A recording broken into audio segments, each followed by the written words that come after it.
So the environmental scientist who was DMing me saying that they found Phosgene chemical in the snow falling in Quebec, Montreal to be specific, apparently works for Environment Canada, which is crazy. And this is coming from the Ohio, East Palestine, Ohio disaster. But you can see this DM.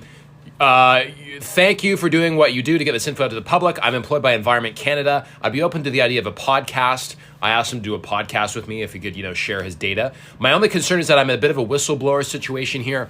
The info I've supplied doesn't directly breach any NDAs I've signed, but it's teetering on the edge. And the testing itself was highly discouraged by my supervisors to begin with, so I fear my employment can be at risk if the publicity of the info leak reaches back to me. I have no issues showing you raw data and credentials to back my claims, but as for my own personal identity, I'd much rather keep it under wraps a bit until more people come forth with similar statements. So that's really interesting. But yeah, I think I'm going to do the podcast with the guy hopefully in the next 24 hours or so. And then I'll share that with you guys, and hopefully we can have some other environmental scientists, chip in and say, hey, does this guy sound like he knows what he's talking about? Should we be concerned?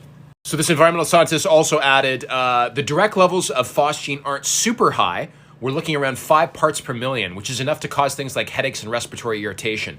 The majority of the contaminants we're finding in the snow samples are other compounds that by themselves pose no threat. It's when they're combined in such high amounts that they're considered dangerous. This is important. Things to watch out for are a rainbow sheen to otherwise clear ice. Things like ice on a car after freezing rain, grayish colors in snow that's normally untouched, i.e. open fields. If you see this stuff, don't eat it. Try to keep your hands clean after handling, and during blowing or heavy drifting snow, try your best to keep your face covered. So I think that's especially important for people with children or pets.